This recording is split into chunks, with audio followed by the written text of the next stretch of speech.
Welcome back to the MSU Federal Credit Union Coaches Show. Even back in the spring, new running backs coach Effrem Reed had to answer questions about Kenneth Walker III. And more than likely, it's going to be that way until the ball is kicked on September 2nd against Western Michigan. Reed was hired in January to replace William Piegler, who departed for Florida. And because of his prior experience on the staff here at Michigan State as an offensive analyst, he knows exactly what's expected of him going into his first year in this role. He also knows what to expect because he too, like Jerk Broussard, has a history with Jay Johnson.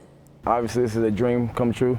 You work hard and you start off at the bottom of the totem pole and you kind of hope for a good chance, and one like this doesn't come quite often, but I'm pretty fortunate and blessed that I've had this opportunity. Prior to coming to East Lansing in 2020, Effrem Reed spent his entire life in the Bayou State. If you've ever been in Louisiana, it's a different culture of its own, with Mardi Gras and all the different festivals and holidays and just the way of life and the culture. For me, anytime I go anywhere else that's other than Louisiana, it's just completely different. The people are different, obviously the food's different, but coming up here to East Lansing, I think the biggest difference was obviously the weather. It's a huge difference. I'm used to 117-degree heat index, during fall camping. You don't have those days anymore.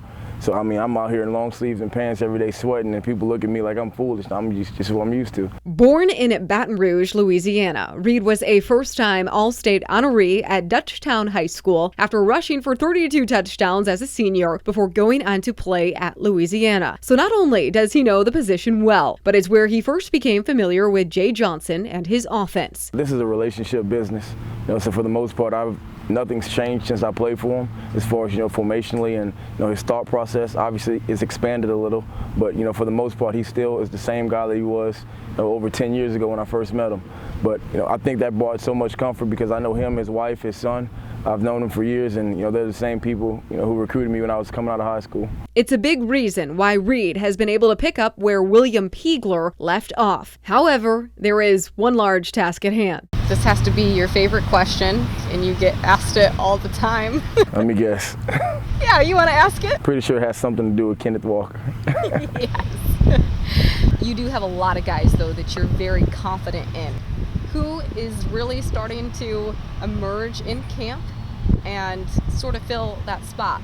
The first thing I've told everyone, I told the players, when I first took the job back in January and again in the summer when, guys like Broussard joined us, we can't replace Kenneth Walker and what he did. There's no one in the room who could be him, so we don't need to be him.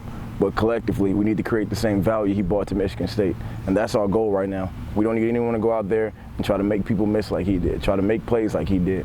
Collectively, if we could do that together and manage the game a certain way, we'll be just fine. Reed's room is full of versatility. And as you'll hear, each Spartan running back on the squad this year does bring something different to the table. In the spring, I thought Jalen Berger really took off. Toward the end of the spring, you kind of see he was getting back in his groove after sitting out last year. And same thing now, he's taken off, his body's changed, he's gotten bigger, he's gotten stronger, he's gotten faster, and he's more focused and detailed. Jerk Broussard came in this summer, so he was a little behind the 8 ball. But I think he's done a great job of catching up and, understanding the playbook because obviously he played in this offense when he was at Colorado. But he's done a phenomenal job of, being a veteran leader in the room as well. I think Harold Joyner has been practicing really hard these past couple weeks. So I think collectively the guys are buying into their roles individually. Putting the best product on the field every Saturday is what Reed is focused on, and he's not alone when it comes to this mindset. When we come back, we go one-on-one with national champion and Georgia transfer Amir Speed, who of course is new to East Lansing, but not Mel Tucker's coaching philosophy. See you soon.